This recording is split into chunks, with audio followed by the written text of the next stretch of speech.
بسم الله الرحمن الرحيم الحمد لله رب العالمين والصلاة والسلام على أشرف الأنبياء والمرسلين وعلى الطيبين الطاهرين اللهم صل على محمد وعلى محمد. Before I start, let me just say a couple of things about when I was first discussing with Miqdad what I'd do. And what we agreed was that I'd give a series of talks about the nature of the Shi'i intellectual tradition,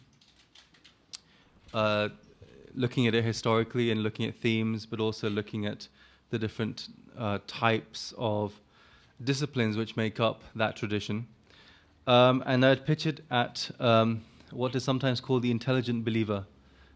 So not as simplistic perhaps as my first year introduction to Islam lectures, but not necessarily the sorts of things that I would discuss with PhD students of mine. And also with an eye to the notion that there are various things which I can assume that you know, that you do not need to be told. But at the same time, there is a clear sense that the vast majority of our communities tend to be quite oblivious of the actual historicity of the tradition. You will very rarely actually hear most of the names who I'll be discussing over these 4 sessions. And that's one of the reasons actually why I've given you handouts. For those of you who do know the tradition, these will not be new names. But for those of you whose acquaintance is restricted to the majlis and the odd weekend madrasa session, I'm pretty sure these names will be very new to you. So it's really about the need to engage with what the tradition is and to engage with it a bit more deeply, because if we actually want to understand where we are and who we are today, then you need to have a basic historical consciousness of how we got here. It's a basic assumption I have in the work I do, and it's a basic assumption I think that a lot of people in philosophy and theology tend to do as well.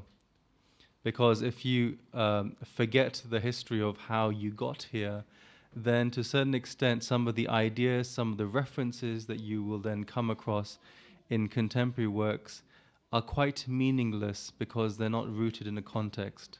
They're not rooted in a particular story of how you've arrived there. So that's the reason for doing it in that way. Last time I looked at the formation of the tradition insofar as I was looking at the development of early Shi'i literature, and I discussed particularly some of the genres that were around then.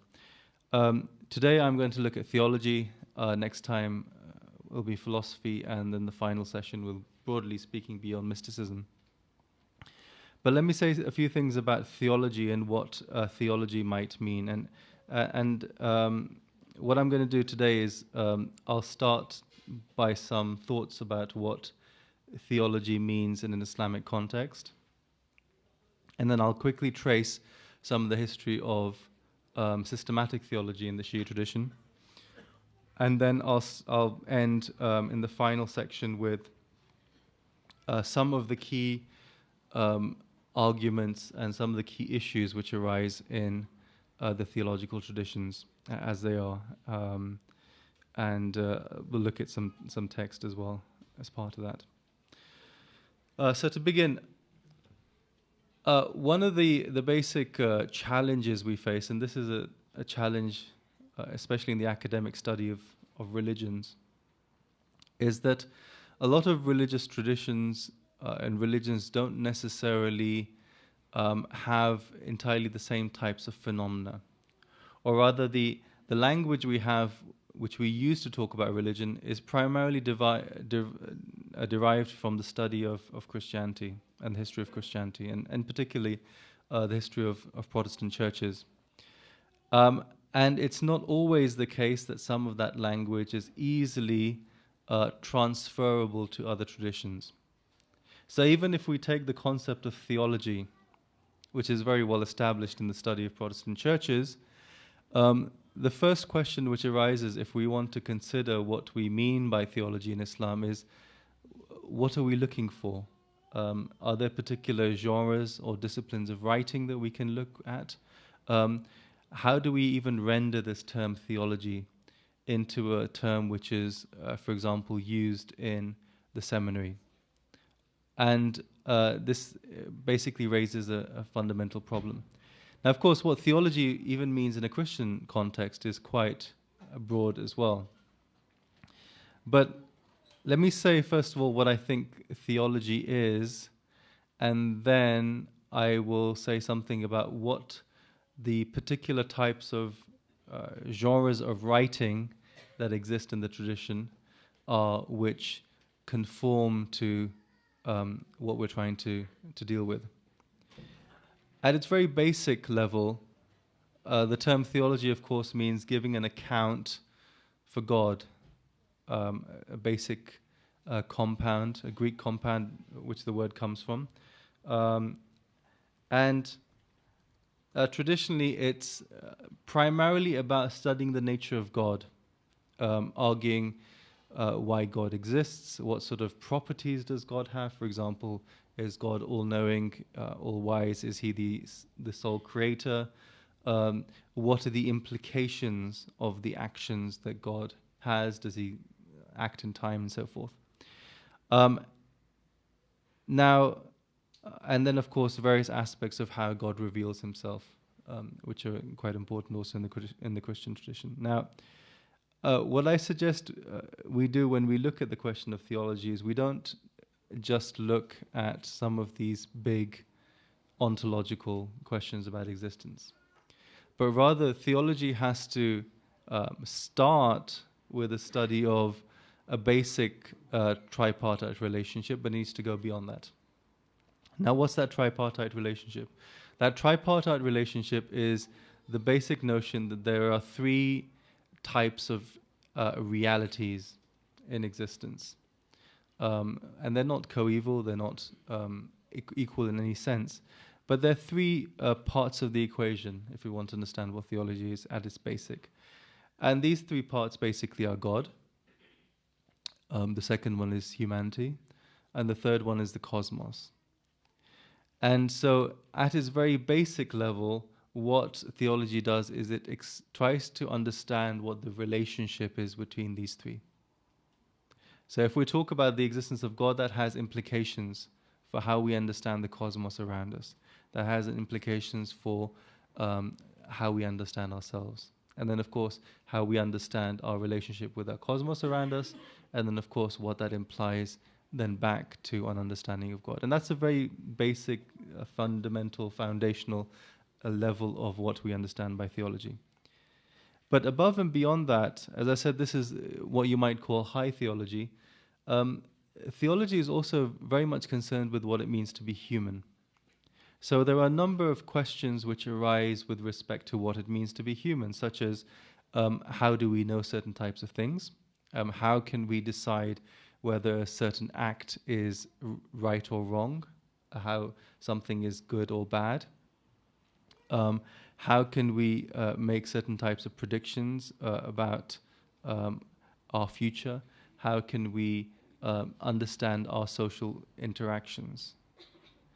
And the human level, which is apparent and immediate for us, is a very important part of theology as well. And it's very much sometimes called theological ethics or religious ethics, but it's very much central to a lot of the understanding nowadays that we have for what we mean by theology. So theology cannot just be at the macro level looking at the nature of God or looking at God the Creator and what our existence and the existence of the cosmos indicates with respect to his being, but rather it has to also be very much concerned with the human level. You know, what does the fact that one is a person of faith, what does that imply for how one lives and how one interacts in the social sphere? And that's extremely important.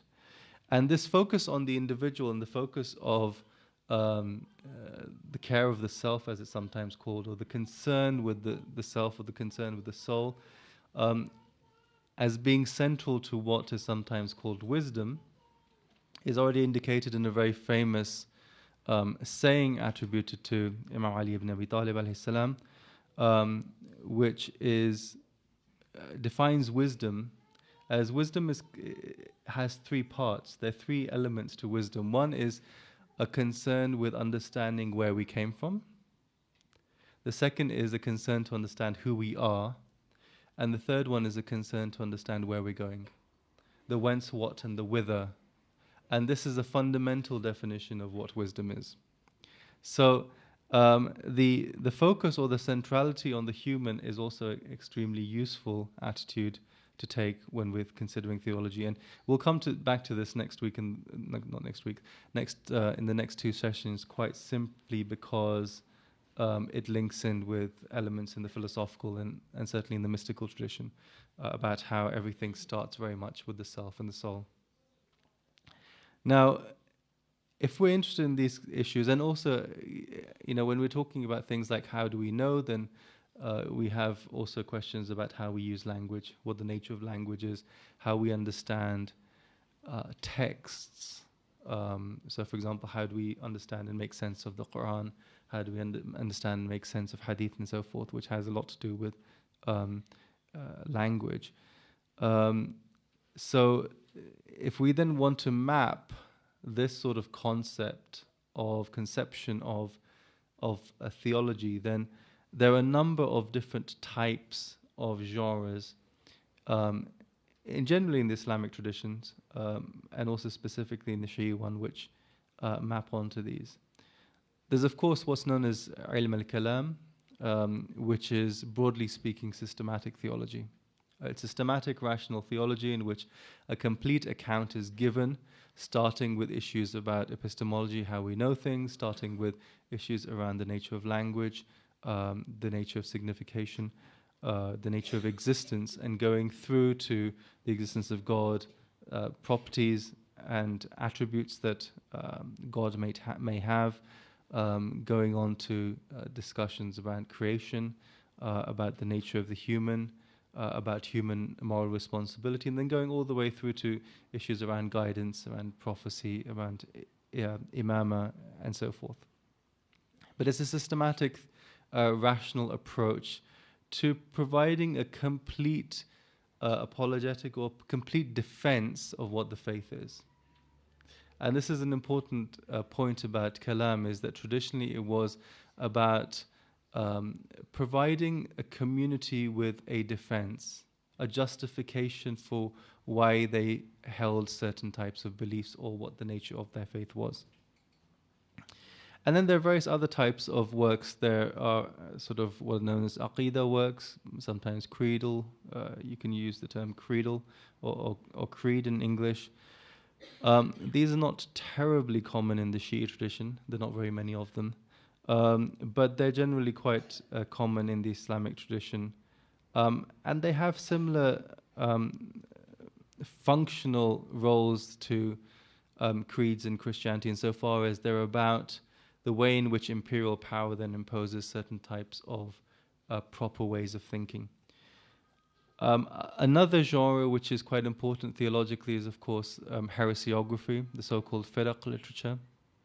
And the function of the firaq literature is about defining the boundaries of the community. And it does that by defining who does not belong. It defines heresy. And it defines what is considered to be incorrect belief. And this, again, is a very important part of theology. And it's actually a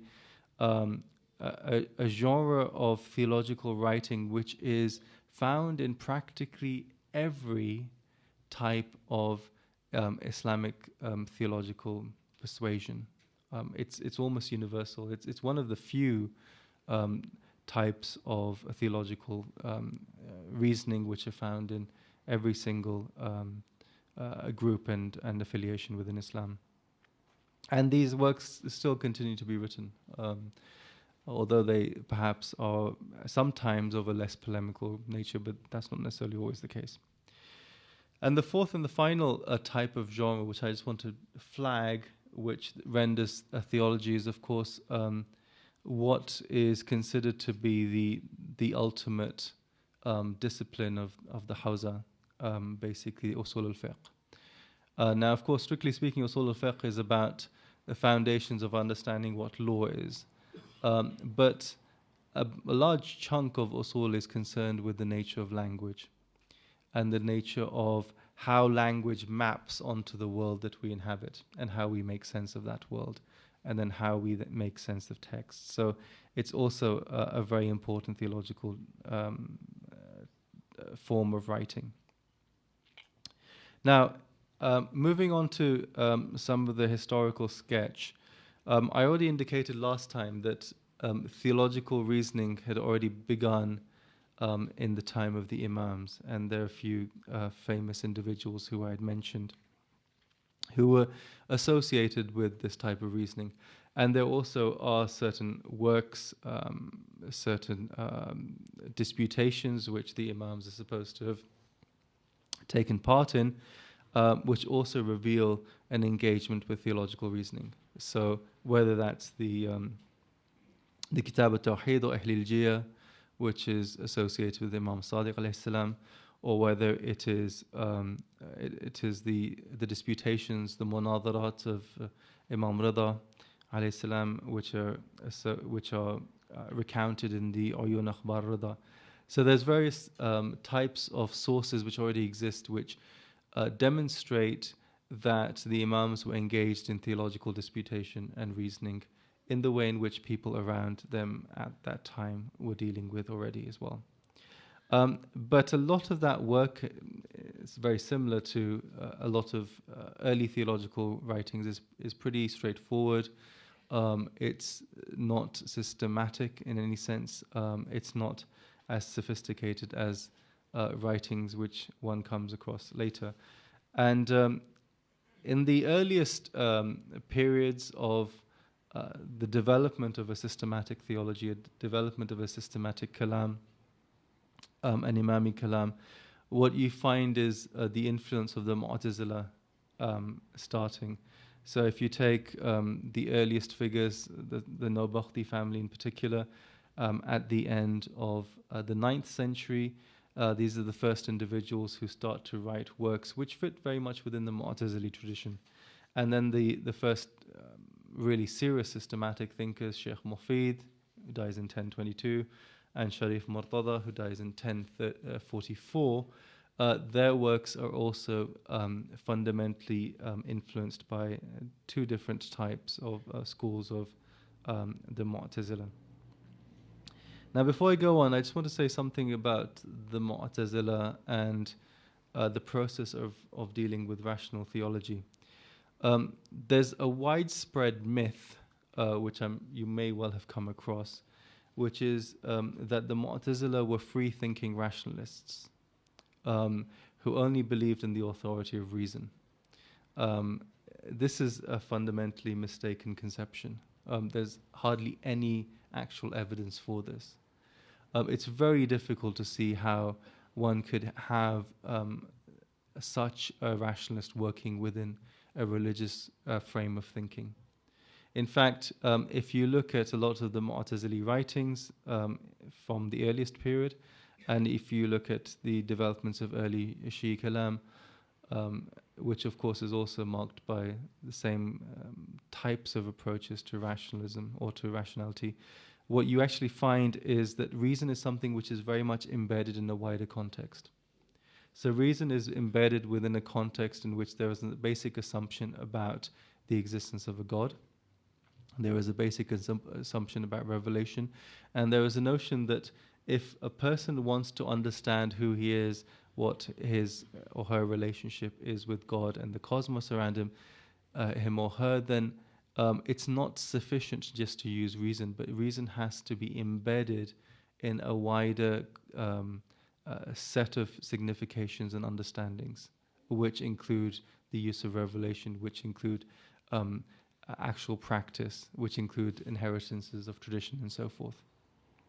And there are various examples which are given, from the earliest texts, which do say that there's certain things which reason cannot actually determine. One of the classic examples of this is that while a lot of the early Imami thinkers from Sheikh Mufid onwards were insistent that the existence and the necessity of an Imam, in the same way as the existence and necessity of a prophet, was rationally defensible and rationally sound, and could be justified by recourse to syllogistic forms of reasoning using Aristotelian logic.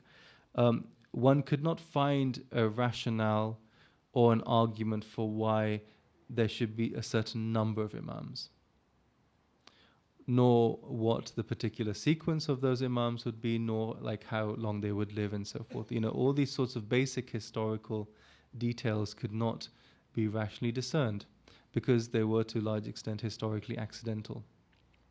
And so these were things that one had to know from other types of authority, which we broadly call revelation.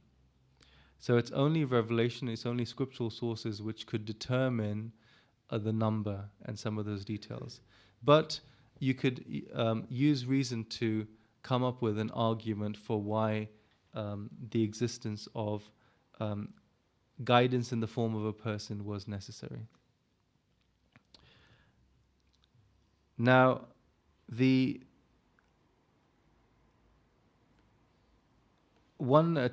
just mentioned two other things with relationship to the Mu'tazila which are quite important. There are a number of points on which even these earliest figures who were extremely influenced by Mu'tazili thinkers differed with the Mu'tazila. But there are a few themes which they did take on from the Mu'tazila which is quite important. For example, the Mu'tazila generally were known as the people of divine justice and unity, Ahl al-Adl wa Tawheed. And this absolutely a firm central insistence on divine justice was very important, because the basic postulation that God was just then led to all sorts of outcomes. So, for example, if God was just and then he were to place a certain type of burden, a moral burden, an intellectual burden upon people that he had created, then of course he had to allow them the ability to bear that burden. And he had to ultimately provide elements of what are sometimes called facilitating grace. The term is lutf in Arabic, so that they could carry out the burdens that they were imposed with. And this is quite important, that justice entails this. Justice entails that God requires certain things of you, but then God also gives you the facilities so that you can do that. Other issues around it are, for example, when one is enjoined, for example, to do good and told to avoid what is bad or evil, then if one does that, there are consequences for it. There is reward and punishment associated with it. So this whole structure, in a sense, of moral agency is very much underpinned by this notion of divine justice. And this is something which fundamentally was taken up from Mu'tazili thinking. That you had a core which was, the foundation was justice, and the core instrumentalization of this justice was this notion of lutf, or this notion of facilitating grace. And the two fundamental expressions of lutf that, well, there's three fundamental, it's two, let's say two, that God provided is, one is your person and the faculties that you had, and which were in a sense an internal guide, which allowed you to understand things so that you could fulfill what God required of you. And the secondary was an external kind of guide, in the form of revelation, in the form of a person who would guide you, who would then help you also understand. So the internal guide ultimately is the basic capacities that you have as a human, and the most important of those was, of course, a rational capacity, the ability to understand things.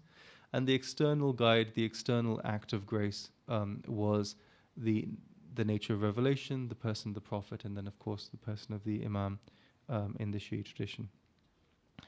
And this is the relationship between justice and then lutf, and the way in which justice is instrumentalized is absolutely central to the classical medieval Shiite theological tradition. And it remains a very important issue. I mean, the issue of justice remains something that we encounter from the earliest time, and what the justice of God entails for others. I'll skip some of the differences with the Mu'tazila. We can discuss that later if you want. The medieval tradition then culminates after Mufid and Murtada, particularly with Allama Hilli, Ibn Mutahhar al-Hilli, who died in 1325, and certainly for those of you who've been in Najaf, you will have seen his grave, which is actually inside the building of the Haram of Imam Ali. And in many ways, he's one of the most important medieval Shi'i thinkers. Extremely important in terms of his influence, in terms of his contributions to thought in theology, in fiqh, in usul, in many other areas. And one of the important things that he did, he wrote a number of works in theology, but one of the most straightforward and simple is a work which is known as the 11th chapter, Al-Bab al-Hadi Ashar, which remains, to a certain extent to this day, a basic introductory theological text for the seminary. It's still the case. It's available in not a terribly good English translation. There is a new English translation which will be out soon. But it gives you a very good idea of the concerns that the medieval tradition had, and it gives you a complete view of how you explained certain types of things, beginning with the need to use reason to understand the world, the requirement for each and every one of us who takes on a moral obligation. Each and every one. The idea is each and every one of us decides that we want to be believers, and once we are rational adults, then we have to choose to do so, and we have to understand what that means. That we have a basic requirement, an obligation to know God.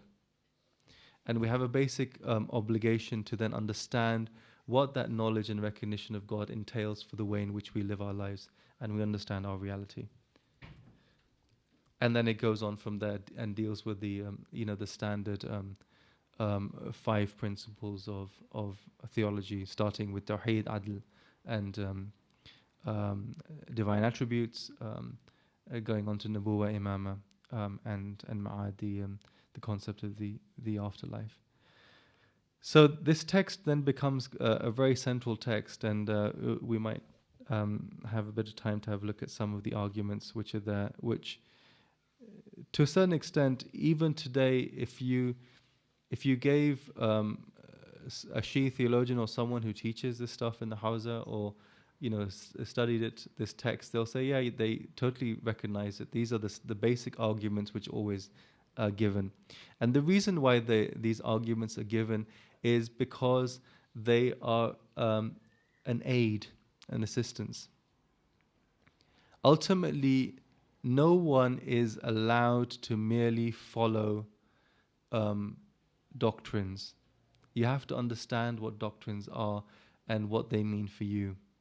You're not allowed to follow them blindly. You're not allowed to just take what someone says and accept it at face value, especially about the nature of God. And I'll come later to a couple of arguments which are given for why you should not do this. So taqleed, as it's called, in matters of faith is, as the term goes, it's haram. It's as strong as that. And this is fundamentally something which I think, unfortunately, most people do not understand. They fail to understand that there is a certain remit or an area which law and elements of ethics cover, and there is an area which theology covers, and they do not overlap. But I won't get into issues around taqleed in law. That's a wholly different game. And as I said, I'll come to that in a bit. So the central figure in the medieval tradition is Hilli. Now, there are other types of developments in theological reasoning that you then also see. For example, from the 13th, 14th century, you get the influence of the Sufi Ibn Arabi, which comes within the Shi'i circles. You get individuals like Abdurrazak Kashani, you get Sayyid Haidar Amuli. And these individuals basically take on some of the key ideas from the mystical theology of Ibn Arabi, and then appropriate it within the Shi'i context. And there's certain ways in which they do that.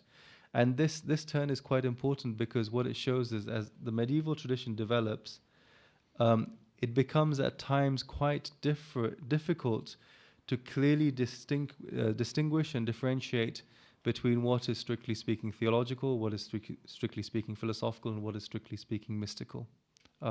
Because increasingly there is a much more holistic approach to the nature of intellectual inquiry. And so then with the next level, which is broadly speaking kalam in the Safavid tradition, in the 16th, 17th century, with the philosophers Mir Damad, Mullah Sadwa, and people like that, you get a further development in the sense that theological forms of argument and theological concerns are then subsumed under philosophy, and this is something we'll discuss next time. I'll just indicate one thing as we go along, which is that even within theology, arguably there are two primary, and this again comes from the study of Christianities, there are two primary modes in which one might do theology. There is what's known as a positive mode of doing theology, and there's one which is called a negative mode of doing theology. There's what's known as cataphasis and apophasis in Greek. Cataphasis is basically when one makes positive assertions and arguments about what God is, and then tries to explain what God is in the sort of terms that we use as humans. So we say things like God is merciful, and God is a creator, and God is knowing. We're making positive assertions about the nature of God. This is positive theology. This is cataphasis. Apophasis is the notion that you can only use the negative to understand what God is, because ultimately God is utterly transcendent and utterly unknowable. There is a sense in which we can try and understand what God is, but that attempt at understanding will always be frustrated. It will always be unachieved eventually. And there's two ways in which this happens. One is by making what one might call negative assertions about the nature of God. So you say, God is not so and so. Or by placing God entirely out of the system of the reality that we inhabit directly. And to say that there is no analogy between the language we use for ourselves and the cosmos that we inhabit and the language that we use for God. And in the Safavid tradition, this becomes a debate about the nature of the words that we use. So, for example, if we use the term merciful to describe God, does it mean exactly the same thing that we mean when we, for example, describe an individual as being merciful, like a person, a human, as being merciful?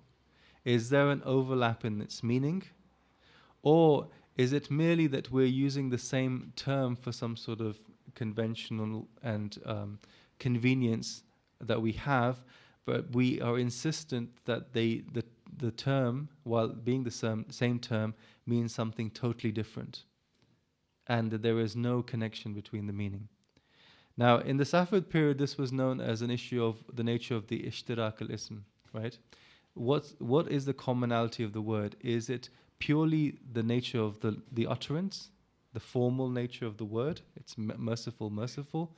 Or is there some, and this is called lafzi, or was it ma'nawi? Was there something about the meaning of this term which was shared? Now, the vast majority of the theological tradition insisted that there had to be an overlap in meaning, or else this would not function as language, because it would not communicate. So even when God describes himself, for example, in the Quran, as being merciful, there would have to be a shared element of that understanding which we would understand when, for example, we say, so-and-so is merciful. Because if it was not the case, then it would be unsuccessful communication. And ultimately, God doesn't engage in unsuccessful communication. There's a basic assumption, again, comes back to issues of justice. If God is just, then of course anything he says has to make sense, and God doesn't lie and God doesn't mislead and so forth. The other camp who insisted that the term itself was shared argued that because God is utterly transcendent and utterly unknowable, there cannot be any meaningful overlap between what we intend by merciful in these two cases. God is merciful, or Ali is merciful, or Muhammad is merciful, whatever. They have to be utterly different. And so this tension between positive and negative theology is already there, and it comes out in the Safavid period. It comes up in other times as well. The whole issue of negative theology is far more interesting, and but I should probably move on before I totally kill you. Now, before we come to some arguments which are really going to thrill and excite you, theology has changed. And certainly in the last 30 or 40 years in particular, there's been a development even within the seminary and certainly outside of the seminary of what's known as the new theology, kalam jadid, as it's called in Persian in particular. And the basic question is, of course, well, why do they need a new theology? They need a new theology because fundamentally most people are not concerned about the intricacies of what it means when you say God is knowing. And does that mean he knows through an attribute of knowing, or does he have a certain state of knowing, or is it the fact that he knows through his essence? Most people, frankly, do not argue about such things. And so there was a sense in which there was a need to reorient theology to deal with fundamental issues which were of concern to people. And it had to be about bringing theology to the human level and to focus it at that human level, where people were interested, where people were arguing. And so then it became a question of dealing with issues such as, well, what do we mean by faith? What is the nature of faith? What is the nature of religious experience? How do we know that? How do we know certain types of things? It was about gearing theology towards a much more explicit social and political consciousness, towards what is sometimes also called a liberation theology. That theology had to engage with issues of oppression, had to engage with issues of inequality within society. And the very term liberation theology in its origins also comes from a Catholic, particularly South American context, in which you had Catholic theologians trying to use their faith and theological training to argue about how they could help people understand the predicaments they were in. And the main way they did this was basically by adopting Marxist thought. And certainly a number of the early new theologians in the 60s, in particular 50s, 60s, were heavily influenced by Marxist thought, by leftist thought of various types. And with the new theologians, of course, you had people who were working very much within the seminary, and you had people like Murtaza Mutahari. And then, of course, you had a number of other people who were much more non-clerical individuals, reformers, starting I guess you could even consider Ali Shariati in that case, although I wouldn't consider him a theologian, but we can argue about that later.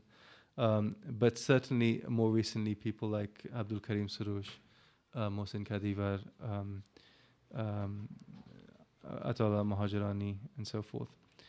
And so new theology is very much, as I said, about reorienting things towards the human level, dealing with issues around social interaction, dealing with issues of gender, of sexuality, which are absolutely immediate to our existence, dealing with issues around things like how do you deal with religious diversity. There's no doubting that religious diversity is a basic fact of the world in which we live. So how do we deal with it? How do we come to terms with it? What sort of theoretical positions can we take with respect to arguments around the nature of pluralism, for example? And how do we then make sense of the world in which we live? Before I come to some of these themes and arguments, which I mentioned I would come to at the end, let me just say one thing, that one of the reasons why it was felt that there needed to be a paradigm shift, so to speak, or a change in what theology meant in the contemporary, and this is true of many religious traditions, it's not just true of Islam or Shi'i Islam in particular, was because fundamentally the notion of religion or what theology was had changed in the post-Enlightenment modern world. Religion was increasingly seen as a private matter. It was seen, faith was something which you held within. Faith was not something which was enacted, but faith was about beliefs that you had. And beliefs are then defined by doctrines and positions that you hold and you justify. But they're ultimately meaningful for you and you only. This, of course, is very different from the way in which religion was seen, certainly in a pre-modern period. It was not just about matters of holding certain types of beliefs or propositional truths that you could formulate within the self.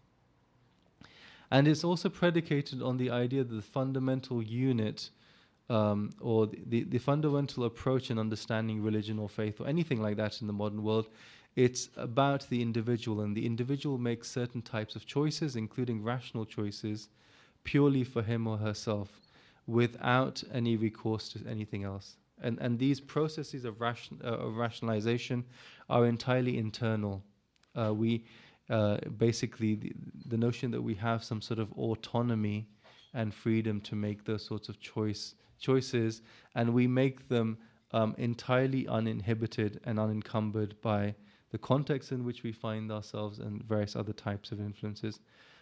This is, of course, is a fundamental myth of the modern world. No one actually lives like that. We're not sort of disembodied minds which have no connection with each other, and we certainly don't ever make rational choices in some sort of vacuum. It just doesn't work like that.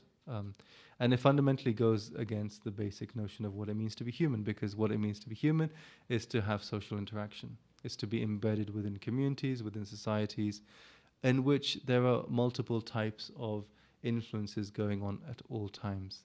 And to assume such a sort of an extreme version of autonomy is fundamentally problematic. But this is a hugely debated area in contemporary philosophy, so I will not say any more about that now. Now, coming to some of the arguments, and I think I can probably only mention three. I'll start with where, and this is sort of going back, and the reason why I'm going back to the traditional, the medieval tradition is because there's certain elements of that tradition which I think are still extremely valuable. And they're valuable especially where they start. And they start on the issue of reason, or reflection, if you want. The term is nadar in Arabic. Practically every theological text starts with this basic imperative that one has to use one's nazar to understand and know God, and that this is a moral obligation, which is, as I mentioned before, incumbent upon every individual, and it's absolutely incumbent. There's no way of getting around it. And what this means, of course, is knowing God, knowing His relations, how He interacts with the world, what it means to be human, where we're coming from, who we are, where we're going to. And that one does this in order to, of course, acquire knowledge and understanding or recognition of these facts, and ultimately to try and achieve some sort of certainty in which one is convinced about what these things mean. One of the reasons why one tries to do that, to seek certainty and to be convinced, is because the absence of knowledge or that understanding or certainty within the soul or within the intellect or within yourself is considered to be an absence which is psychologically painful. And it's psychologically painful because ignorance is actually an element of fear. If you're ignorant, you're actually fearful of what might be the case, or of you're not sure where you are, where you're going. And so fear is something which has to be eradicated. The psychological pain of being in a state of ignorance is something which has to be eradicated. Hence the fundamental need to deflect that pain, to deflect that fear of the unknown by using one's reason to move towards knowledge. And within that, there are a number of arguments which are then given for why one should not merely follow someone else's opinion, i.e. why one should not just do taqleed in matters relating to the nature of God, and some of the really major important questions. And there's one particular text which discusses two questions, which are both quite amusing, because it's a lot of theological works take the form of, well, if you say this, or if you make this objection, or if you make this point, then this is my response. It's kind of a dialectical form of argumentation. So in this case, what happens is there's an hypothetical person saying, yes, you must do taqleed, and this is why you do taqleed, and then the theologian's responding. So the first argument, which is a very easy one to deflect, is someone says, you must do taqleed because that's what most people do. And the simple response is, that's not a rational argument. And that is not something which would possibly appeal to you. And it certainly wouldn't deal with the fear and psychological pain within the self, because it's not satisfying. And because we know that it's quite likely that what the vast majority of people do is just wrong on all sorts of counts. So what the majority does not really make any sort of rational case. The second one involves saying, well, you know, what taqleed means is that you basically just follow a particular doctrine without being given proof for it and without consideration of any other things, because you're basically following someone who has an informed opinion.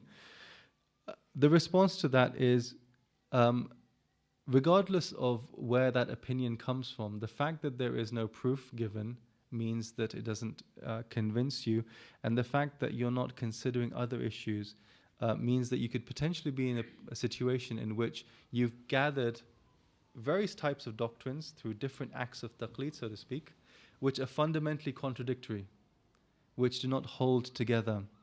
And so all that happens is that your state of confusion or ignorance or psychological pain does not go away.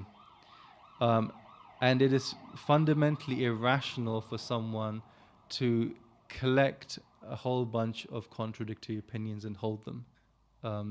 It would not satisfy basic notions of what is rationally sound.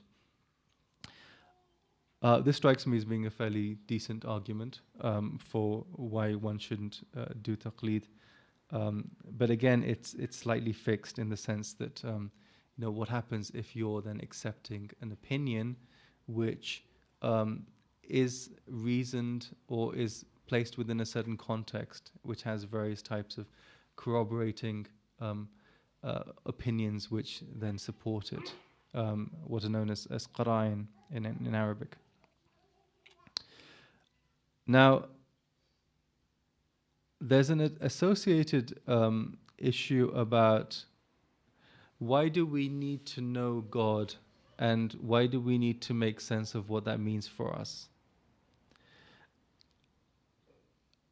One of the arguments given for why this is rationally necessary is that it starts something like this by saying, well, we're created, or we're contingent beings, which means that we had a beginning, we came into existence at some point, we're created. And if we assume that something has created us and given us certain types of bounties and possibilities and faculties, like such as life, such as intellect, such as the ability to do things, then these acts of these gifts, so to speak, these bounties that we're given, require some sort of reciprocation. Because we know that it is rationally true that if someone gives you a gift or a bounty, then you respond by being thankful. And so the necessity to know God and to know what that entails is simply acting out the rational necessity to thank someone who has benefited you. And it's very simple. The concept is known as shukr al-mun'im, thanking someone who has benefited you, thanking the benefactor, so to speak. And this is a really fundamental issue and it's very interesting because what's happening here is you're being given a rational argument which is very much actually embedded in the social interactions that we have. We're all familiar with the notion of gift giving. We're all familiar with the notion of benefiting each other. And we're all familiar with the notion that you have to reciprocate in some form, right? Whether that's just by, a word of thanks, or whether that's by doing other types of acts. And it's important that often, coming back to what I said at the beginning, reason is not something which is entirely independent. It's very much embedded in other types of issues. It's embedded in our experiences. It's embedded in acts of revelation. It's embedded in other ways of understanding what it means to be human. Now, I realize I've probably gone way over time. So I will just finish with one further argument. There are a hell of a lot of arguments which are worth considering. But one final thing which is absolutely central, of course, to what it means to be Shi'i, and is central as a way of explaining what I was describing earlier, this relationship between the notion of divine justice and how it's instrumentalized through grace. And this is the argument about why you need an imam. And this argument goes back at least to Sharif Murtada, but you find even a form of it in Sheikh Mufid, and arguably you find versions of it even in some hadith literature. But the way in which it's justified in Sharif Murtada is slightly different. Sharif Murtada's argument is that basically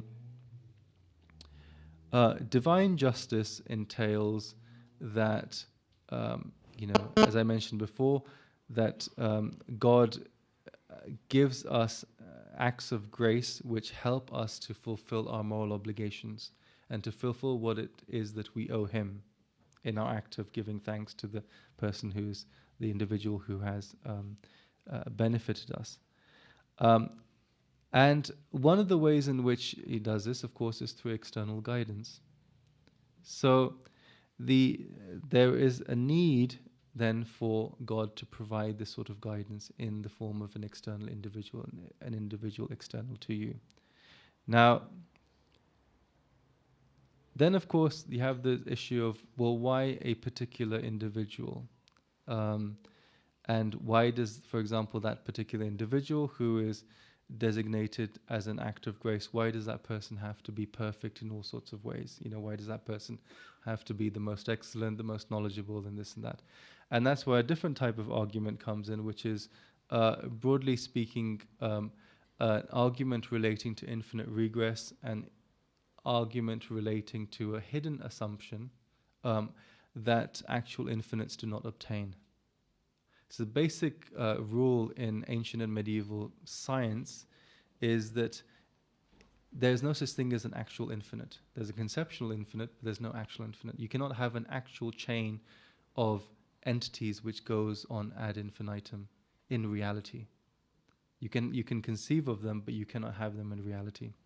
So the standard one goes that, okay, so say you follow an individual, but that person is not perfect, then that person has to follow someone else, who has to follow someone else, and you have a chain, going back. Because ultimately you want to be following the guidance which has some sort of independent reality, some sort of firmly established reality. And given the rule that actual infinites do not obtain, it would make sense if you just went immediately to the individual who is the best.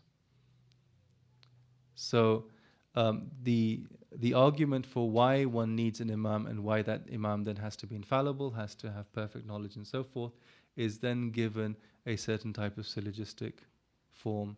And this basic syllogism, which shows, or which is supposed to demonstrate why the imam needs to be of certain qualities, and that this is something which is rationally necessary, as I said, is established in the 11th century, and then fundamentally remains the same argument even to this day. And it remains one of the central theological arguments there is within the Shi'i tradition. And there's all sorts of ways that you can kind of modify it and play around it, but it still remains an important one, precisely because of the centrality of the concept of imama in the Shi'i tradition. Entails that you have to find some sort of, if you're going to do rational theology, find some sort of rationale for explaining how that works. And one cannot just take it as a traditionalist might do from text. Because if you were to just take it from text, then the nature of that tradition would be fundamentally different.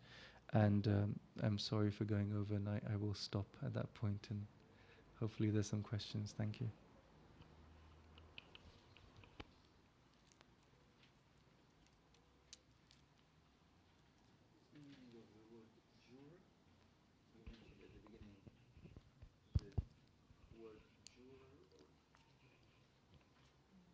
Jura? Genre. Genre is a type of writing, like a type of literature, like exegesis or genre. Yeah, it's French, it's English. Jins. In Arabic or Persian, it would be jins. Yeah, type of writing, class of writing. Assalamu alaikum, Professor Rizvi. Thank you very much for your lecture, very enlightening, and thanks for making the time and effort to come and explain these themes to us. I've got a general question really about whether there is any arrangement between Muslim scientists and thinkers, philosophers to be available to second-generation Muslims and young people who are usually might get really confused about a lot of these themes, and you eloquently explain things about Iman and about faith, and it is not only about reading, but about other factors as well. And because I think there is a lack of arrangement for Muslim young generation who get bewildered, and they are usually affected by the secular liberal ideology that's available in the West, and they don't know where to go. They don't know whom to ask. And there's I know that a lot of young people go to Sheikh Bahmanpour and ask him. But not everybody knows Sheikh Bahmanpour, and certainly not everybody knows thinkers and scientists like yourself. I don't know if there is any website or whether Muslim scientist has made an arrangement for this kind of need. You raise a very, very good point. You know, some of these things can actually be done at a very basic level. I'm sure most of you are familiar with the idea of philosophy for children. And we all know, I mean, some of you, if your memories are good enough, or certainly those of you who have young children will know that that children do have very interesting questions. There's no reason why you shouldn't actually ask people to think about questions from a very early age. And at least understand this notion that ultimately each and every one of us has a basic responsibility to come up with a rationale for what one is doing and what one is professing.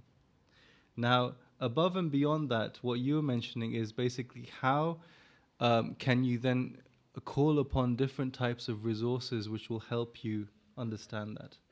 Now, for me, one of the fundamental functions of theology, which is very much like philosophy, it goes back to this notion of Plato. The philosopher is like the midwife. And the philosopher is like the midwife in the sense that he is acting to facilitate understanding, the birth of understanding, so to speak, right? And that birth of understanding, that sort of ma'rifah, which all the theological texts talk about, is really what you want to get at.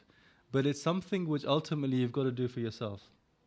And all that you can do is you can use, of course, your internal and external resources for doing that. And then, of course, you call on people who have an understanding of certain things, who might help you, who might facilitate that process. But it still has to be a process which you undergo yourself. And, you know, you're always going to be faced with, you know, what the philosophers call epistemic peer conflict. You're always going to be faced with this process where different people hold different views and they arrive at those views in different ways. But we basically assume that each of them holds those views for a reason. We basically assume that they're rational agents. So you still have to deal with that issue.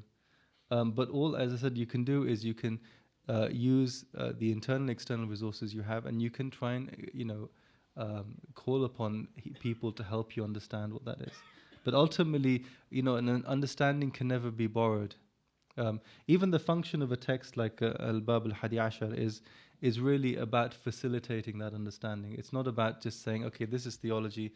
You read this, you internalize it, you got it. Because there are lots of questions which might arise about how that works. Even if you take something as simple as the classic infinite regress argument relating to whether actual infinites obtain, that's a huge argument in mathematics about whether actual infinites obtain.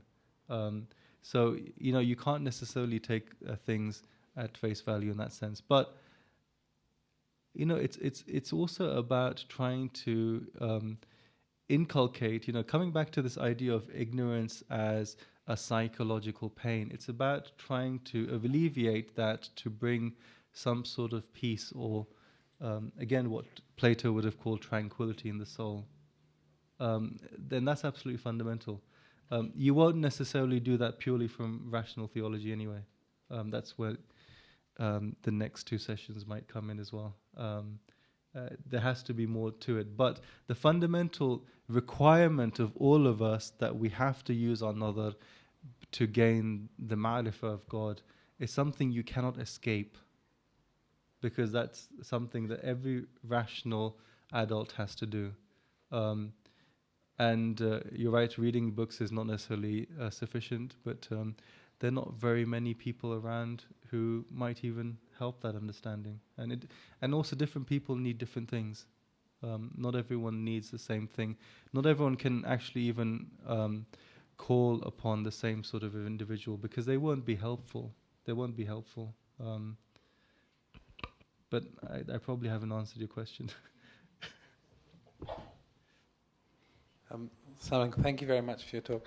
In terms of the Mu'tazila, sort of the Shi'i versus Sunni development here, so from there were quite a lot of Sunni Mu'tazila in the early stages before the Mihna and stuff, and then how did that affect the Shi'i Mu'tazili belief, if you like? I mean, did it push it a lot? Was there a lot?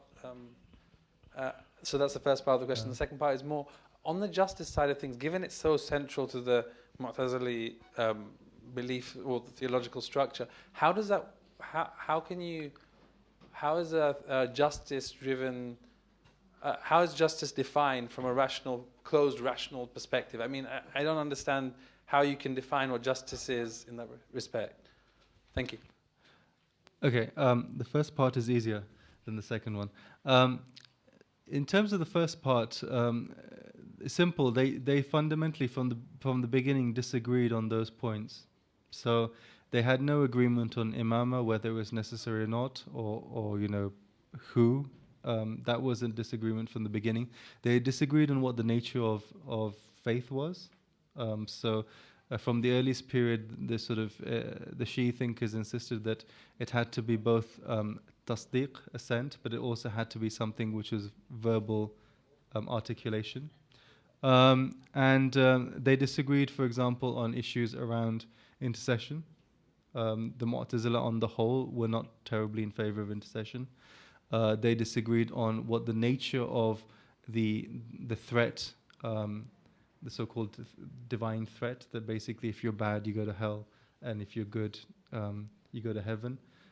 They were not convinced that it was entirely as straightforward as that, and that's where shafa'a sort of comes in, intercession comes in. So there are a whole range of issues on which they disagreed right from the beginning. Of course, within a Sunni context, I guess you could argue precisely because of the establishment of Sunni Islam primarily as an imperial faith, in which a certain type of doctrine was acceptable and anything else didn't work. The Mu'tazila didn't really survive, but they survived in other areas, particularly amongst the Zaydis and the Imamis, quite simply precisely because of things like the notion of justice and lutf. It was using justice and lutf was extremely useful if you wanted to make sense of why you needed external guidance in the form of an individual, and why and how, for example, you used your reason. Now, I hope that kind of works for the first part. For the second part, absolutely, it's a really problematic issue of what you understand by justice, because ultimately we often would rationalize justice through various types of instrumentalization of it. And even when you look at the relationship between justice and lutf, it's like a chicken and egg situation, really. You can't separate the two. And even it comes back to in Al-Bab al-Hadi Ashar, even though lutf is not described a lot or analyzed a lot in the text, it's quite clear it's a central idea of the whole text. It's what actually keeps the whole text and every single doctrinal argument together. But there is an element of circularity involved in it. And ultimately, I think, at its most basic, the idea is it's almost an apophatic argument for what justice is. And that is basically justice is not arbitrariness. It actually really comes down to that justice is not arbitrary and justice is not compulsion. Those are the two fundamental things that most of the theologians argued about. So when they were, for example, refuting the Ash'ira, or whether they were refuting Sunni traditionalists, it always came down to this thing that basically you chaps believe in a God who is arbitrary, who does things which make no sense, which have no meaning, which are not placed within a rational context. And God cannot possibly work like that, because if God is working like that, then how are we expected to live rational lives? For example, if we concede that God may lie, you've got a huge problem. Now, the Mu'tazili argument was that God cannot possibly lie because it would be unjust. It would be a way in which He would be deceiving us through communication. Deception is not justice. And yet, the other response is, well, maybe he does mislead because God can do what He wants. So fundamentally, at the heart, there were 3 or 4 negative arguments for why justice was absolutely central. And you even find that even within the medieval Sunni tradition, what then happens is a number of individuals actually come around to a position which is not entirely dissimilar, but they call it wisdom, divine wisdom. And you find that particularly, even with someone like Ibn Taymiyyah, his concept of divine wisdom is very much the justice of the Mu'tazila. Because if you don't hold to that, then you have a real problem of arbitrary nature of the way in which God acts, which basically means that it really doesn't matter what you do in life. It's of no consequence. And that's a really problematic position for anyone who is a believer to hold.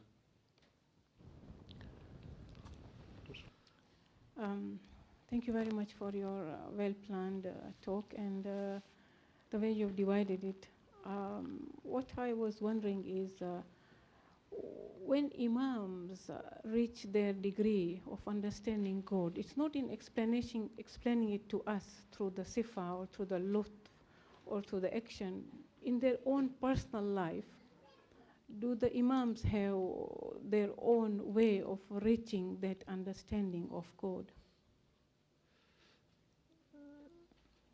Do the Imams have their own way of reaching God? Yeah, I mean, of understanding. I can't. I can't possibly answer that question because I don't know. Are we because given any indications in the books? I mean, there are lots of indications that different people have different ways of knowing what that means, and if one assumes that some people have more perfect understandings of what God is, or at least even have an understanding of what God is, as opposed to those who don't, then the quality of that's going to be different. All that we have basically are actions and sayings, and we can make sense of those actions and sayings and use that in sort of your own path to understanding or arriving at God. But what the internal states of the Imam is or of the Prophet, that's quite difficult to even get into. Is there any differences in the degrees? That's something which is even given in the Quran, that there's degrees of people who know. Yeah, among the prophets. فَضَّلْ بَعْضَهُمْ بَعْضٍ. Yeah, but with the Imams? and their degrees in the prophets and their degrees in the awsiya as well, in the awliya. Even in the 14 Masumins, the Imams as well, yeah? I would say yes. At least at one level, there is a basic superiority of Imam Ali over the other Imams. I mean, that's quite basic. I think that's very straightforward doctrine, and there's good reasons for saying that as well. But the issue of whether there are sort of darajat in the Imams are not discussed as much as whether there are, for example, amongst prophets, and then how they relate to Imams. But the issue, I mean, you're absolutely right, the issue of knowledge is absolutely central. It comes back to the syllogism I was mentioning before. The fundamental issue of the choice of the Imam and why the Imam has to be of a certain perfection relates to the perfection in his knowledge. That's the ultimate excellence which is looked at.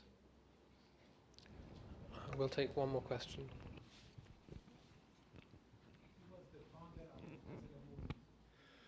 That's it's an interesting question. I mean, of course, there's the famous, historical myth about Wasil ibn Atta. There are many individuals, and even the etymology of this term, Mu'tazila, of withdrawing from a group or withdrawing from a discussion, but. Yeah, I mean, you're talking about something towards the end of the 2nd century Hijri, but the writings don't emerge until slightly later than that. So there is no single individual Well, as I said, this chap Wasil ibn Atta, who is described as being the first person who i'tazala. But there's a debate about whether that's really true or that's just a foundational myth. And if you look at, for example, a work like the Tabaqat al-Mu'tazila that describes like the history, the first generation, the next generation, and so forth. But the Mu'tazila on the whole were never a cohesive body. There were lots of different positions. And primarily in the early period, people talk about the difference between the Basrans and the Baghdadis. But there was actually a lot more than that. Broadly speaking, they only agreed on 5 principles. But even what those 5 principles meant, they had huge disagreements on them. And certainly a number of disagreements beyond that. Assalamu alaikum. You mentioned about taqleed and possibly being haram. Not possibly, absolutely being haram in matters of faith. Right. Can you expand on that? I mean, do you mean it, in the way that we do taqleed of the ayatullahs, that's haram, No. or is in a different context? That's fiqh. Fiqh is a different, as I said, fiqh is a different area, jurisdiction, so to speak.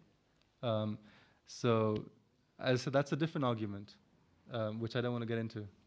But certainly in matters of theology, in matters of belief about the nature of God, belief about guidance, belief about your moral responsibilities, and the fact that you have your own responsibility for yourself and where you're coming from and where you're going, there's absolutely no doubt that that's for you to work out. And all the texts from a very early period are very clear on that. And they explicitly talk about the impermissibility of doing taqleed in matters of faith, in aqaid. There's in fact a very famous late 12th century text by Sadid al-Din al-Himmasi al-Razi called Al-Munqidh min al-Taqleed. And it's quite funny, a few years ago, it's a very difficult text to find. You find it in the odd library here and there, but it's not available. And I remember a few years ago going into a bookseller's in Qom and saying, do you have Al-Munqidh min al-Taqleed? And I was getting some really dirty looks from some Iraqi mullahs because they obviously thought I was talking about something else. And I said, no, it's a kalam work. And they're like, okay, that's all right then. But there's a lot of confusion. These are the issue of what is theology and what is fiqh. They're quite distinct. I mean, they're related, but they're still quite distinct. And they really shouldn't be confused. Thank you very much. I think we'll end there. Salawat.